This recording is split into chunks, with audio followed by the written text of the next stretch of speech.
The one thing I can say to our viewers is that this is not over. There's been a little bit of a sigh of relief. Stock market rallied a little bit toward the beginning of April, and okay, that's a normal reaction. But any thought that the problem's been solved, the bailout's complete, you're not going to hear more is just not true. There's more coming. Get ready for it. I can't tell you. I'm not going to, pick a specific name, and we all know the names of the big banks that might be in distress. I'm just saying that there are more dominoes waiting to fall.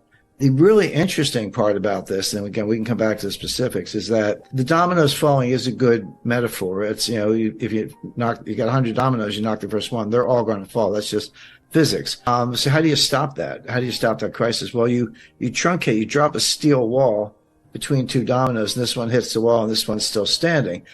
But that's the bailout. The problem is each crisis tends to get bigger than the one before, which means each bailout gets bigger than the one before. My question, we now at the point where the need of bailout is bigger than the capacity of the central banks, that they've pulled all the rabbits out of a hat, played all their cards.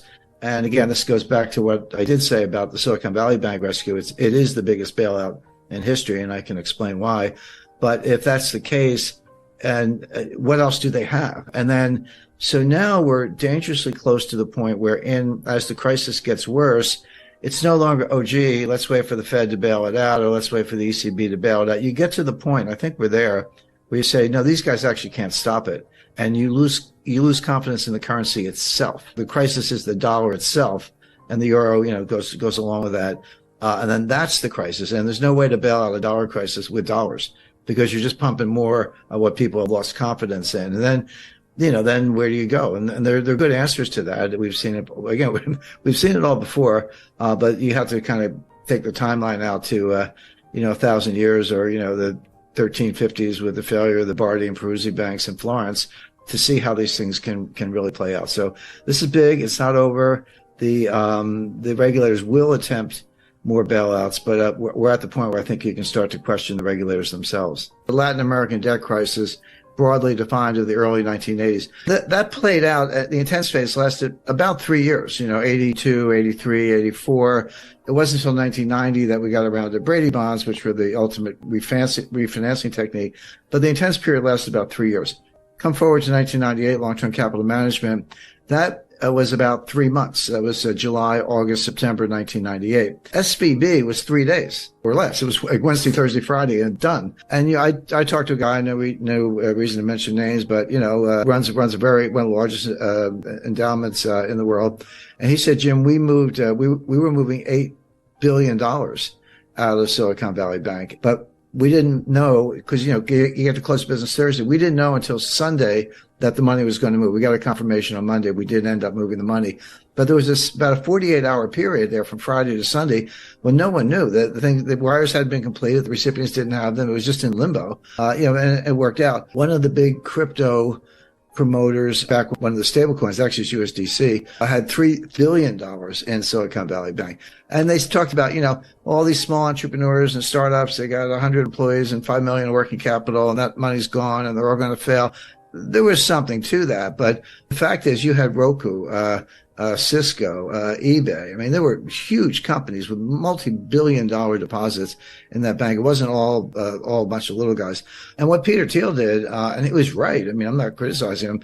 He got his own money out, but he sent out like an SOS to Silicon Valley. He said, all of you, whoever you are, get your money out now. And a lot of people did, and that was that $40 billion. So, and I'm not sure if everyone knows the sequence, but on Friday night, March 10th, the FDIC took over Silicon Valley Bank. And they issued a press release. And they said, here's what we're doing. We're taking over. We're putting it into what's called a receivership. Anyone with $250,000 or less, your deposits are fully insured. No worries. You'll have your money Monday morning. And over $250,000, your deposits are gone. They didn't say frozen. They didn't say suspended. They said gone. And they gave you a receivership certificate, basically an unsecured printed up IOU from the FDIC, but not money. And it's a receivership certificate. And they said, hang on to them. We're going to sell assets. And as and when we realize proceeds from assets, we'll give you something. We'll give you distributions on these things.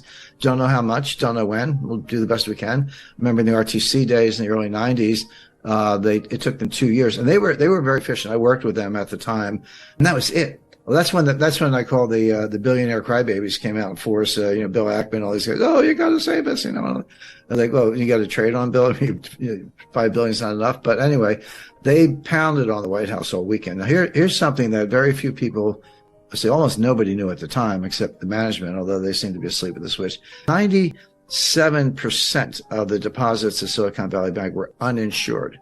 And by the way, that's my new metric for assessing banks. You used to look at, working capital and debt equity ratios and, bad assets, governments. There are lots of ways to measure the health of a bank. But the most relevant way right now is, and this is publicly available, take the ratio of uninsured deposits to total deposits. 30% is comfortable. If you're like, 70% of my deposits are insured, which means they're not panicky. They're not necessarily going to run for the hills. 30%, okay, uninsured, but I have assets. I have that much cash or more. That's a comfortable ratio. When you get over 50, you're in the danger zone. Well, Silicon Valley Bank was 97% uninsured, which meant all the money was going to run, and it did. So that's a way, if you're looking at these big banks or, any institution or your own savings institution to look at it. But Silicon Valley Bank was a climate bank. Were they investing in startups? Yes. Were they investing in technology? Yes. But these were climate. These were green new scam startups looking at, battery technology, chemistry, physics, to try to make a better battery. But not much improvement in the battery in 200 years, but they're working on it. Wind turbines, other sustainable fuel alternatives, et cetera. Again, I'm not that if you like, if that's your field of research, but so much is subsidized by the government and then further subsidized by Silicon Valley Bank. And that's where the assets were. That's where the loans were by and large. And so the White House is getting hammered, not only because of entrepreneurs, job losses. And by the way, we are in an election cycle here in the United States, but from the greenies who are extremely powerful. So that was Friday night. So Saturday, everyone's crying to the White House.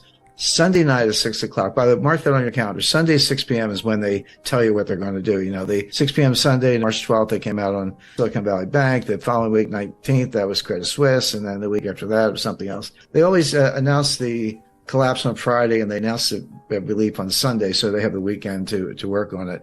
So on 6 o'clock on Sunday, March 12th, 48 hours after the FDIC announcement, the government said, just kidding. The deposits are fine. They did a complete 180 under pressure from the Fed, the White House, et cetera. Even though FDIC did the right thing, legally, they said all the deposits are good, all of them. And then Jay Powell said to every member bank, not Silicon Valley, but every member of the Federal Reserve System, if you have underwater bonds, U.S. government securities, treasuries or certain mortgages, you can ship them to us. We will give you a loan at par value. We'll give you cash equal to par value, even though the loans are only worth 80 to 85 cents on the dollar, because interest rates have been going up for over a year. The value of the bonds goes down. That's bond math 101. Rates up, bonds down, prices down, rates go down, the prices go up. Well, the rates have been going up, so the prices are down. Here's the Fed saying, we'll give you 100 cents on the dollar for your 85-cent bond on a 1-year loan. So the loan was important because it means they didn't actually sell them. It was collateral for a loan, except you're under collateralized. And the Fed's like, okay. The banks are kind of saying, oh, that's good. That's a good deal. I'll take it. I'll do that myself. Here's something under collateralized. You give me the cash on a 1-year low interest rate loan. And now in theory, I've got all the cash I need to, pay depositors if they're taking the money out. But better yet, I don't have to record the loss. By the way, those unrealized losses estimate probably $800 billion in the banking system as a whole. So here's the Fed saying, we'll give you, 100 cents on the dollar, even though your bonds are worth 80. And you don't have to take the loss because it's structured as a loan, not a sale. So this is a multi-trillion-dollar bailout. It's legal in the barest sense, but it's an accounting game. It's a bailout game of unprecedented magnitude.